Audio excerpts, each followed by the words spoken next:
विधानसभा में आज अनुदान मांग और कटौती प्रस्ताव पर होगी चर्चा। बाबूलाल मरांडी बनेंगे नेता प्रतिपक्ष। स्पीकर ने कहा सदन संचालन में होगी आसानी। सीएम ने दी बधाई। रांची विश्वविद्यालय का 38वां दीक्षांत समारोह आज। राज्यपाल संतोष कुमार गंगवार और रक्षा राज्य मंत्री संजय सेठ होंगे शामिल। 63 टॉपरों को मिलेगा स्वर्ण पदक। एनएसजी के निदेशक ने दी झारखंड पुलिस को बम निष्क्रिय करने की ट्रेनिंग। उग्रवाद प्रभावित जिलों में आईईडी विस्फोट से ग्रामीण भी बन रहे शिकार।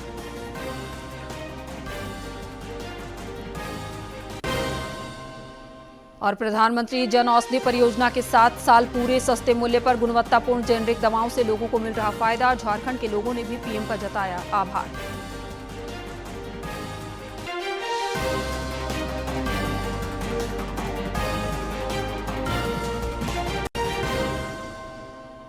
नमस्कार, प्रादेशिक समाचार में आप सभी का स्वागत है। मैं हूं आपके साथ प्रियंका मिश्रा और अब समाचार विस्तार से।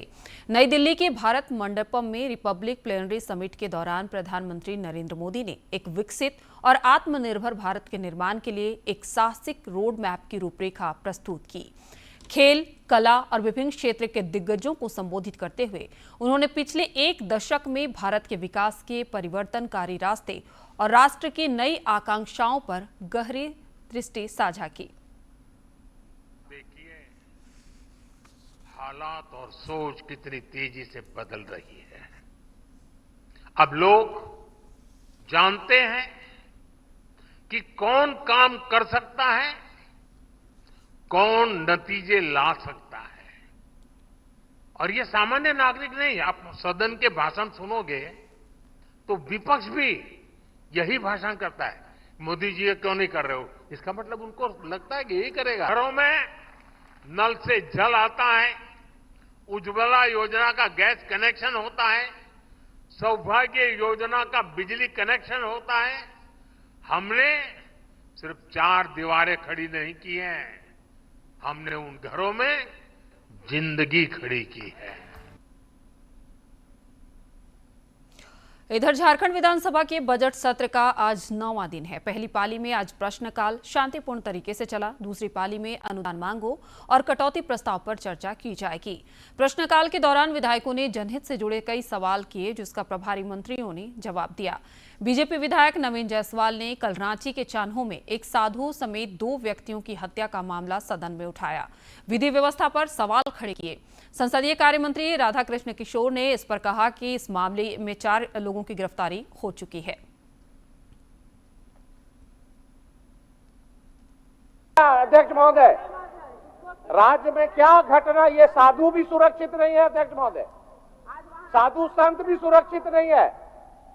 इस तरह का डबल ट्रिपल मर्डर से हत्या हो रहा है। अध्यक्ष महोदय, और सरकार सदन में मौन है। वहां लूट के लिए थोड़ी गया। अध्यक्ष महोदय, माननीय मंत्री जी, माननीय सदस्य के द्वारा जो सूचना आया, महोदय जो जानकारी मुझे प्राप्त है, मैं उसके आधार पर कहना चाहता हूं कि हत्या किसी की भी हो, अपराध किसी के साथ भी हो, ये बड़ा दुर्भाग्यजनक है और हमारी सरकार इस मामले में काफी गंभीर है कि इस तरह की आपराधिक घटनाएं ना हो।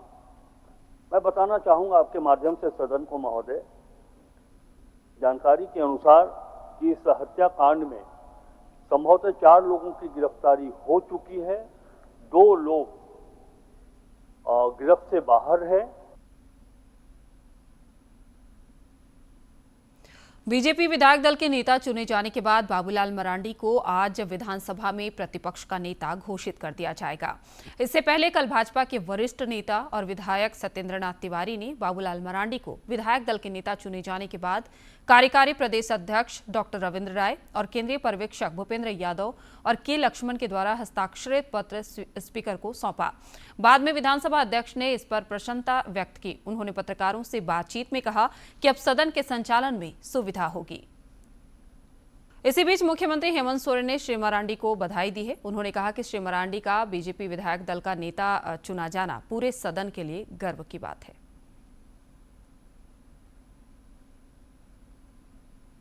भाजपा विधायक दल के नेता के चयन को लेकर पक्ष विपक्ष के बीच लंबे समय से आरोप प्रत्यारोप का दौर जारी था। कल रांची में केंद्रीय पर्यवेक्षक के रूप में मौजूद केंद्रीय मंत्री भूपेंद्र यादव और ओबीसी मोर्चा के राष्ट्रीय अध्यक्ष के लक्ष्मण की मौजूदगी में बाबूलाल मरांडी को सर्वसम्मति से विधायक दल का नेता चुना गया। हमारे पार्टी के वरिष्ठ नेता, झारखंड के पूर्व मुख्यमंत्री, हमारी पार्टी के अध्यक्ष, हम सबके सम्मान्य बाबूलाल मरांडी जी का प्रस्ताव रखा, जिसको पूरे विधायक दल ने सर्वसम्मति से समर्थन दिया और हम सर्वसम्मति से माननीय बाबूलाल मरांडी जी को पार्टी के विधायक दल का नेता माननीय राष्ट्रीय अध्यक्ष जी के निर्देश पर घोषित करते हैं। भाजपा प्रदेश कार्यालय में हुई बैठक में प्रदेश भाजपा प्रभारी लक्ष्मीकांत वाजपेयी, संगठन महामंत्री कर्मवीर सिंह समेत 19 विधायक शामिल हुए। बाबूलाल चुने जाने पर केंद्रीय नेतृत्व और सहयोगियों के प्रति आभार जताया। आज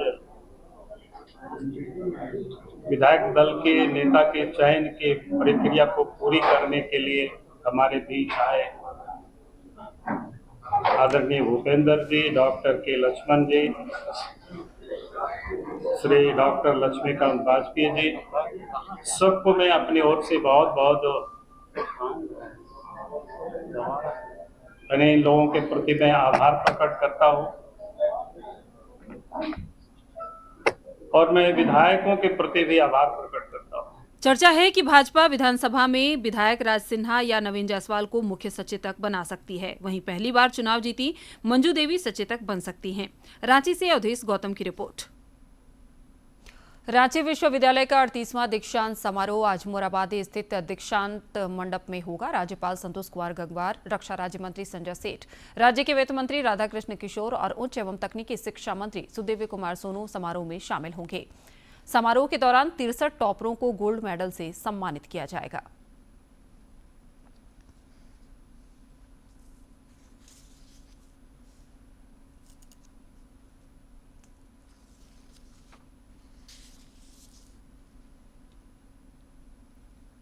झारखंड पुलिस के मुख्यालय में पुलिस महानिदेशक अनुराग गुप्ता की अध्यक्षता में वीडियो कॉन्फ्रेंसिंग के जरिए बैठक हुई, जिसमें पुलिस विभाग के वरीय पदाधिकारी, रेलवे पुलिस और जिला पुलिस के कप्तान शामिल हुए। बैठक के क्रम में पुलिस महानिदेशक ने महिलाओं एवं बच्चों के विरुद्ध होने वाले अपराधों की समीक्षा की। इस दौरान उन्होंने सभी शिक्षण संस्थानों के पास महिला हेल्प डेस्क खोलने पर जोर दिया। साथ ही लंबित मुआवजे और महिला अपराध से जुड़े मामलों के निष्पादन को लेकर पुलिस अधिकारियों को उचित दिशा निर्देश भी दिए। इधर झारखंड जगुआर मुख्यालय में नेशनल बम डेटा सेंटर के निदेशक मोहम्मद जमाल खान की अध्यक्षता में कार्यशाला का आयोजन किया गया। इस कार्यशाला में पुलिस बल के जवानों को आईईडी से बचाव, डिटेक्शन, निष्क्रिय करना, डाटा मैनेजमेंट संबंधी जानकारियां दी गई। मोहम्मद जमान खान ने कहा कि झारखंड के विभिन्न जिलों में लगातार आईईडी विस्फोट में कई लोगों की जानें जा रही हैं। इससे बचाव के लिए पुलिस वालों को प्रशिक्षित होना जरूरी है। उन्होंने ये भी कहा कि विस्फोटकों को निष्क्रिय करने का प्रशिक्षण पाकर सुरक्षा बल काफी लोगों की जान बचा सकते हैं। मौके पर पुलिस उप महानिरीक्षक इंद्रजीत मेहता समेत अन्य पुलिस अधिकारी मौजूद थे। इधर पश्चिमी सिंहभूम के जिले की एक महिला नक्सली को दिल्ली पुलिस ने प्रीतमपुरा इलाके से गिरफ्तार कर लिया है। वो अपनी पहचान छुपाकर घरेलू सहायिका बनकर काम कर रही थी। पश्चिमी सिंहभूम के एसपी आशुतोष शेखर ने बताया कि यह महिला कई मुठभेड़ में शामिल रही थी। पुलिस को लंबे समय से इसकी तलाश थी। सरायकेला खरसावां जिले के दरभंगा ओपी क्षेत्र के तरंबा गांव से पुलिस ने 578 किलोग्राम अवैध डोडा के साथ एक तस्कर को गिरफ्तार किया है। डोडे की कीमत करीब 87 लाख रुपए आंकी गई है। ये जानकारी एसडीपीओ समीर कुमार सवैया ने दी है। राज्य की अपर पुलिस महानिदेशक सुमन गुप्ता ने कल पुलिस मुख्यालय में एक महत्वपूर्ण बैठक की। वीडियो कॉन्फ्रेंसिंग के जरिए इस बैठक में विभाग के वरीय पदाधिकारी, तकनीकी सेल के अधिकारी समेत जिला पुलिस के कप्तान शामिल हुए। बैठक के दौरान इमरजेंसी रिस्पांस सपोर्ट सिस्टम के उद्देश्य की समीक्षा करते हुए डायल 112 के संबंध में विशेष रूप से चर्चा की गई।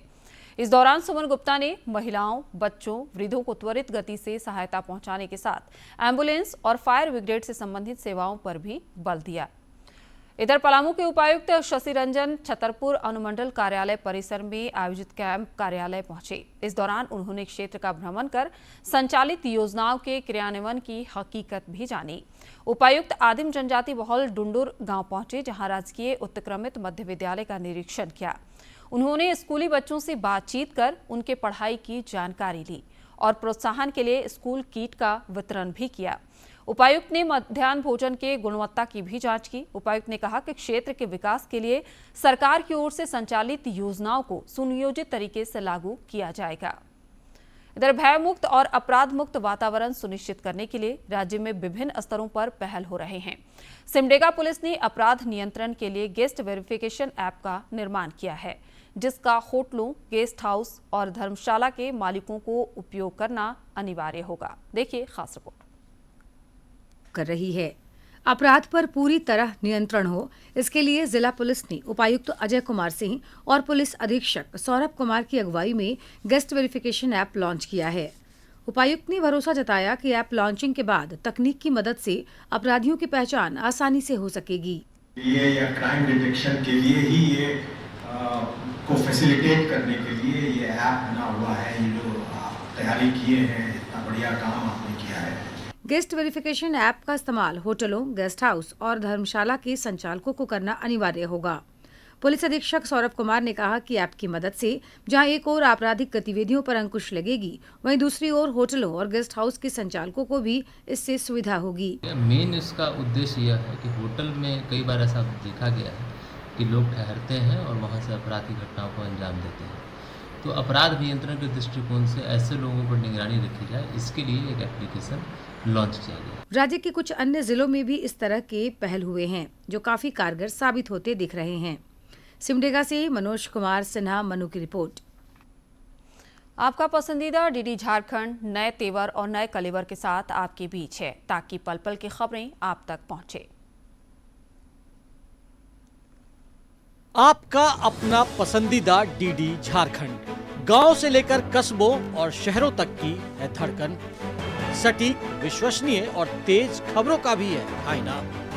राजनीति के मंच से सत्ता के गलियारों तक, खेत से खलिहान और मनोरंजन से इंफोटेनमेंट तक, खेल के मैदान से रंगमंच की खबरों तक, सब कुछ देखिए हमारे प्रादेशिक समाचार में हर रोज दोपहर 12:30, शाम 6:30 और 7:30 बजे, सिर्फ और सिर्फ डीडी झारखंड पर।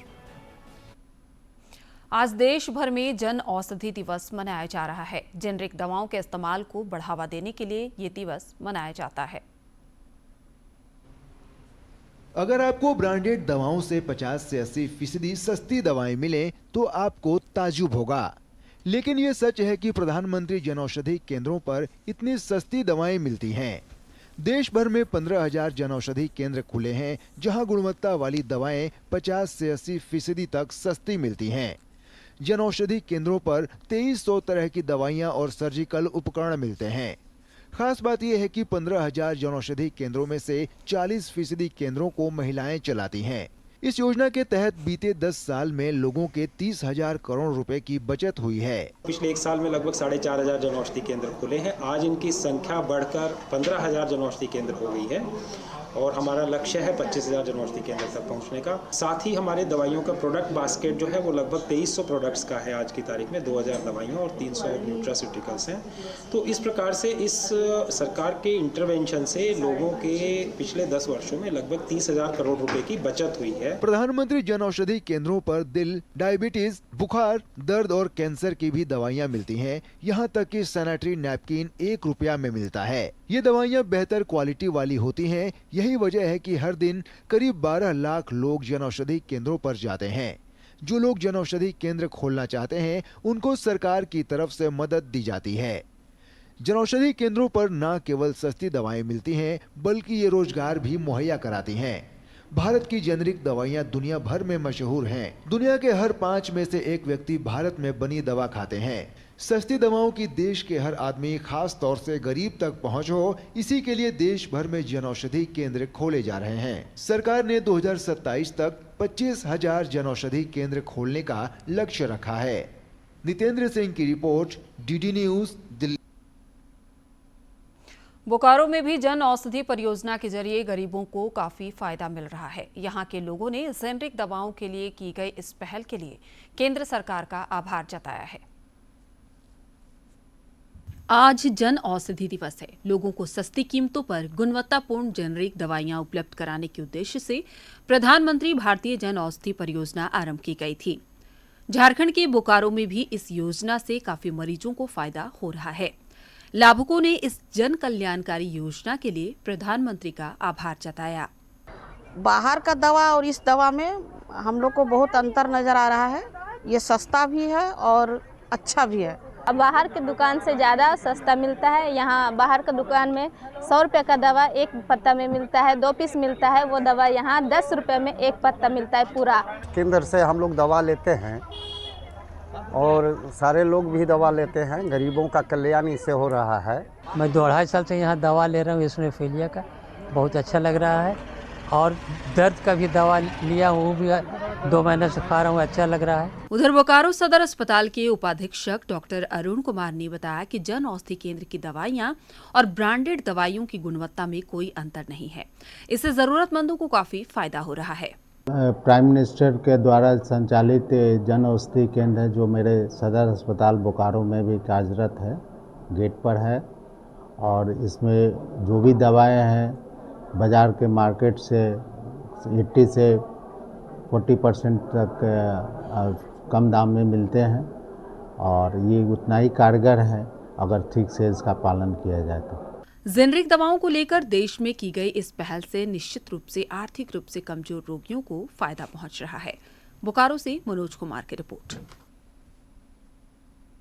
पाकुड़ में प्रवर्तन निदेशालय ईडी की टीम ने स्थानीय मौलाना चौक स्थित social democratic party of India के कार्यालय में छापेमारी की। ईडी की टीम दर्जनों जवानों के साथ यहां पहुंची और एसडीपीआई के प्रदेश अध्यक्ष हजेला शेख के कार्यालय में दस्तावेजों को खंगाला। गौरतलब है कि हाल ही में ईडी ने एसडीपीआई के राष्ट्रीय अध्यक्ष एमके फैजी को गिरफ्तार किया था। खूंटी के आरसीटी स्वरोजगार प्रशिक्षण केंद्र में महिलाओं को 13 दिवसीय कृषि, वानिकी, पशुपालन, रोजगार और बैंकिंग सेवाओं से संबंधित प्रशिक्षण दिया गया। प्रशिक्षण से महिलाओं का आत्मबल बढ़ा है और उन्हें उम्मीद है कि स्वरोजगार से वो आर्थिक रूप से सशक्त और आत्मनिर्भर बनेंगी।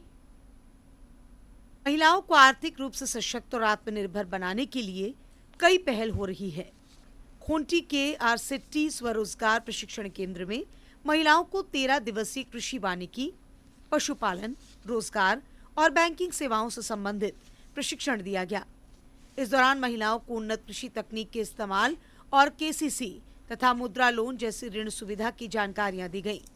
महिलाएं 13 दिवसीय प्रशिक्षण लेकर रोजगार के लिए उत्साहित नजर आ रही थीं। 13 दिन के ट्रेनिंग में यहाँ का टाइम का मैनेजमेंट और यहाँ पर जो कुछ भी सिखाया गया उसके लिए मैं बहुत अच्छा से शिक्षा तो ली हूँ, लेकिन फिर भी थोड़ा बहुत डर लगता है। फिर भी अभी मैं कोशिश करूँगी पूरा यहाँ पर का जो शिक्षा प्रशिक्षण लेके मैं अपने स्तर पर काम करूँगी। कैसे हम लोग खेती कर सकते हैं और उसके अलावा हम लोग को बकरी कैसे पालन कर सकते हैं, अपना रोजगार को कैसे बढ़ा सकते हैं, उस सबका सारा जानकारी हम लोग को दिया गया है। प्रशिक्षु महिलाओं ने बताया कि उन्हें प्रशिक्षण में रोजगार से संबंधित महत्वपूर्ण जानकारियां दी गई। वे अब बैंक से मदद लेकर स्वरोजगार कर आर्थिक सशक्तिकरण की दिशा में आगे बढ़ सकती हैं। महिलाओं ने कहा कि प्रशिक्षण से बैंक ऋण संबंधी भ्रम दूर हो गया। हम लोग जैसे केसीसी लोन के बारे में बहुत सारा गलतफहमी सब था, वो सब हम लोग यहाँ पर मतलब सीखे, तो उसके बारे में हम लोग को अच्छा जानकारी मिला। महिलाओं ने कहा कि अब वे गाँवों में जाकर बेहतर कृषि, वानिकी, पशुपालन और वन्य रोजगार सृजन कर अपनी आमदनी दुगुनी करेंगी। यहाँ खेती बाड़ी के लिए भी बताया गया और राम बागवानी के लिए भी बताया गया। फिर यहाँ ड्रिप के शिक्षण में भी बताया गया और ड्रोन से जो लगाते हैं दवा कैसा, उसको भी बताया गया। हम लोग यही चाहते हैं, मतलब हम लोग प्रशिक्षण लेके हम अपना और अपने गांव का विकास करें। देश के विकास में आधी आबादी की भूमिका महत्वपूर्ण है। उम्मीद की जानी चाहिए कि इस 13 दिवसीय प्रशिक्षण से महिलाएं स्वरोजगार की राह में आगे बढ़कर सफलता की नई कहानी लिखेंगी। खूंटी से ज्योत्सना की रिपोर्ट। कृषि और वन उत्पाद आधारित अर्थव्यवस्था वाले सिमडेगा जिले में मात्रा में हो रहा है, जो किसानों और इसके व्यापार से जुड़े लोगों के लिए आमदनी बढ़ाने में सहायक सिद्ध हो रहा है। सिमडेगा में कटहल के पेड़ आजकल फलों से लदे हुए हैं और काफी मात्रा में बाजार में इनकी आवक भी हो रही है। रोजाना यहां से 8 से 10 मालवाहक वाहन से कटहल को राज्य के अन्य जिलों और पड़ोसी राज्यों में भेजा जा रहा है।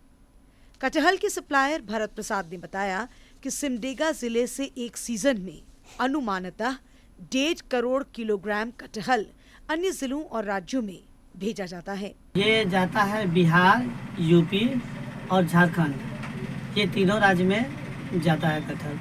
ज्यादातर इसका मांग बिहार और यूपी में है। वहीं आयुर्वेदिक चिकित्सक देवेंद्र सोनी ने बताया कि कटहल के उत्पादन में रासायनिक खाद का इस्तेमाल नहीं होता है और ये प्रोटीन, फाइबर तथा कई तरह के विटामिन से भरपूर होता है, जो स्वास्थ्य के लिए बहुत ज्यादा लाभदायक है। इस प्राकृतिक उत्पाद में अनेकों पोषक तत्व पाए जाते हैं। उन पोषक तत्वों में protein, minerals, fibre, vitamin B, vitamin C, potassium, magnesium आदि अनेक मिनरल्स भी पाए जाते हैं। कृषि और वन उत्पाद आधारित अर्थव्यवस्था वाले सिमडेगा जिले में कटहल का उत्पादन यहाँ के लोगों के लिए आर्थिक उन्नति का मार्ग प्रशस्त कर रहा है। सिमडेगा से मनोज कुमार सिन्हा, मनु की रिपोर्ट। झारखंड में पहली बार स्टेट हैंडलूम एक्सपो का आयोजन किया जा रहा है, जिसमें 80 स्टॉल लगाए गए हैं। प्रदर्शनी में विशेष रूप से हथकरघा के स्टॉल आकर्षण का केंद्र बना हुआ है। स्टॉल लगे हैं। यहाँ देश के विभिन्न कोने से बुनकर कम्युनिटी ने स्टॉल लगाए हैं। एक्सपो में बंगाल, बिहार, उड़ीसा, छत्तीसगढ़, महाराष्ट्र, कर्नाटक, उत्तर प्रदेश, मध्य प्रदेश से आए बुनकर अपने उत्पादों का प्रदर्शन कर रहे हैं। मेन अट्रैक्शन पॉइंट्स है कि बहुत सारे स्टेट्स के स्टॉल्स लगे हुए हैं, जैसे कि एमपी, यूपी, इवन हरियाणा से मैंने एक स्टॉल देखा और वैरायटी काफ़ी है प्रोडक्ट्स में। मतलब अच्छा लग रहा है। साड़ियाँ तो काफ़ी अच्छी है लेकिन महंगी है, तो थोड़ा सा देख समझ लेंगे। हैंडलूम मेले में सिल्क और तसर के साथ लोग खादी साड़ियों की खरीदारी कर रहे हैं। बिहार की भागलपुर साड़ियाँ महिलाओं के आकर्षण का केंद्र रहीं। मेरे पास शर्ट का मटेरियल में साड़ी मिल जाएगा, सूट का कपड़ा मिल जाएगा, गमछा मिल जाएगा, रुमाल, खादी का रुमाल मिल जाएगा। मैम बहुत अच्छा रिस्पांस, आज चौथा दिन है मैम, रिस्पांस बहुत अच्छा मिल रहा है हम लोग को। मेले में आए लोग बुनकरों के स्टॉल से खादी के कपड़ों की खरीदारी कर खासे उत्साहित दिखे। हम लोग साड़ियाँ देखते हैं, साड़ियाँ, सलवार कुर्ता, ये सब कुछ अच्छा दिख जाए, कुछ नया और हैंडीक्राफ्ट जो रहता है वो। क्या कपड़ा ही है, साड़ी है, सूट है, गोड्डा का जो लाया हुआ है वही सब है। बुनकर या जो आर्टिस्ट आए हैं उन्होंने अपना अलग अलग प्रदर्शन किया है और बहुत ही बढ़िया लगा देख करके। मैंने एक सूट भी खरीदा है। 14 दिनों तक चलने वाले स्टेट हैंडलूम मेले में बच्चों के मनोरंजन की भी व्यवस्था की गई है। इसके अलावा खाने पीने के लजीज व्यंजन भी उपलब्ध हैं। सहयोगी विकास के साथ रांची से शिवानी की रिपोर्ट। मौसम विभाग ने अगले 4 दिनों में रांची समेत राज्य भर में अधिकतम तापमान में 5 डिग्री सेल्सियस तक की बढ़ोतरी का पूर्वानुमान व्यक्त किया है। मौसम वैज्ञानिक डॉक्टर अभिषेक आनंद ने बताया कि 10 मार्च तक रांची का पारा 34 डिग्री सेल्सियस तक पहुंच सकता है। मौसम में तेजी से हो रहे बदलाव और भीषण गर्मी की संभावना को देखते हुए राष्ट्रीय स्वास्थ्य मिशन झारखंड के अभियान निदेशक अबू इमरान ने सभी जिलों के लिए एडवाइजरी जारी कर दी है। सभी सिविल सर्जन से गर्मी से प्रभावित मरीजों से निपटने की तैयारी से संबंधित रिपोर्ट मांगी गई है। हरियाणा के पंचकुला में चल रहे 15वीं हॉकी इंडिया सीनियर महिला राष्ट्रीय चैंपियनशिप में झारखंड ने अपने दूसरे मैच में मिजोरम को 1 के मुकाबले 3 गोल से हराकर क्वार्टर फाइनल में प्रवेश कर लिया है। झारखंड की ओर से पहला गोल संजना होरो ने 21वें मिनट में और दूसरा गोल अलबेला रानी टोप्पो ने 36वें मिनट में और तीसरा गोल निरानी कुजुर ने 47वें मिनट में पूरा कर लिया।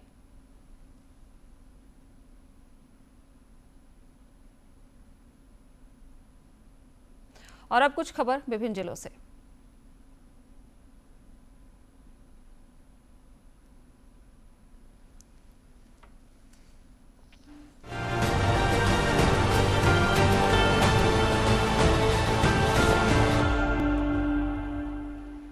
पाकुड़ उपायुक्त ने जिले के सभी औषधि विक्रेताओं के साथ बैठक की। इस दौरान उन्होंने जिले के सभी मेडिकल दुकानों में सीसीटीवी लगाने का निर्देश दिया। शहर में रात्रि रोस्टर के अनुसार दवा दुकान खोले रखने का भी निर्देश दिया गया। हजारीबाग सभागार में शिक्षा विभाग की समीक्षात्मक बैठक आयोजित की गई। इस दौरान उपायुक्त ने बच्चों के आधार बेसिस अपार आईडी बनाने में आ रही समस्या को दूर करने के लिए संबंधित अधिकारियों को दिशा निर्देश दिया। गिरिडीह उपायुक्त नमन प्रियेश लकड़ा ने आधार पंजीकरण केंद्र का उद्घाटन किया। आधार पंजीकरण केंद्र के खुलने से आमजनों को सहूलियत होगी। समाहरणालय आने जाने वाले लोगों को आधार कार्ड बनवाने, मोबाइल नंबर जोड़ने या उसमें सुधार करने संबंधी कार्य करने में काफी मदद मिलेगी। सिमडेगा पुलिस द्वारा एनआईसी से विकसित guest verification system website launch किया गया। इसके द्वारा होटल, धर्मशाला में ठहरने वाले व्यक्तियों का डेटा रियल टाइम में पुलिस को उपलब्ध हो सकेगा। उपायुक्त ने शिक्षा विभाग के द्वारा किए जा रहे कार्यों की समीक्षा की। इस दौरान उन्होंने विद्यालय स्तर पर चलाई जा रही सारी योजनाओं का लाभ छात्र छात्राओं को मिले, इसके लिए शिक्षा विभाग के सभी कर्मियों को समय पर काम करने का निर्देश दिया। खूंटी अफीम मुक्त खूंटी अभियान के तहत अड़की कोचांग में जिला प्रशासन बनाम मीडिया प्रतिनिधियों के बीच मैत्री क्रिकेट मैच खेला गया, जिसमें जिला प्रशासन ने 8 विकेट से जीत दर्ज की। साहिबगंज जिले में पलास द्वारा हर्बल गुलाल बनाने का प्रशिक्षण आयोजित किया गया। इस प्रशिक्षण में 25 सखी मंडल दीदियों ने भाग लिया। प्रशिक्षण के दौरान पलास, गेंदा, बीटरूट, पालक जैसे प्राकृतिक उत्पादों से पर्यावरण अनुकूल गुलाल तैयार किया गया।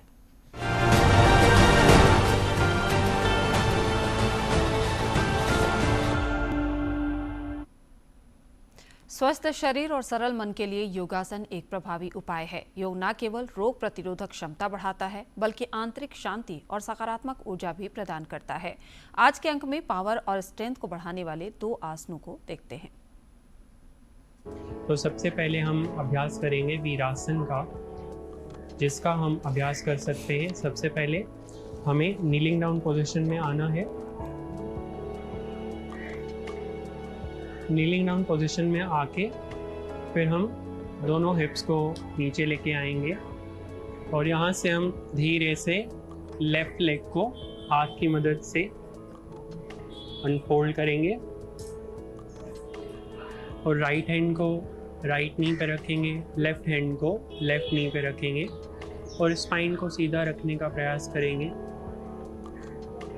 इस आसन का नाम है वीरासन। इसमें हम कम से कम 1 या 2 मिनट अभ्यास कर सकते हैं। यहाँ से हम दूसरा आसन अटेम्प्ट करेंगे, जो कि है योगेंद्र अंजनेय आसन। उसके लिए हम दोनों हाथों को नीचे रखेंगे। दोनों हाथों के सपोर्ट से राइट लेग को स्ट्रेट करेंगे और नी को नीचे रखेंगे और धीरे से लेफ्ट फुट को थोड़ा आगे लाएंगे, जैसे हमारा नी और एंकल एक लाइन में आए। अंत में मुख्य समाचार एक बार फिर करेंगे। इनहेल,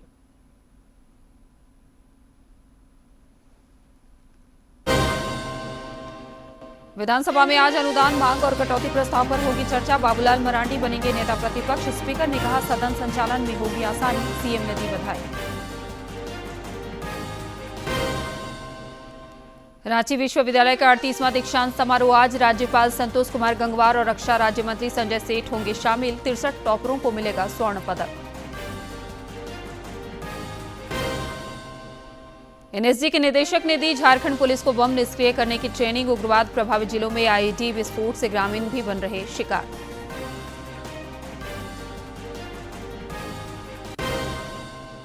प्रधानमंत्री जन औषधि परियोजना के 7 साल पूरे। सस्ते मूल्य पर गुणवत्तापूर्ण जेनेरिक दवाओं से लोगों को मिल रहा फायदा। झारखंड के लोगों ने भी पीएम का जताया आभार।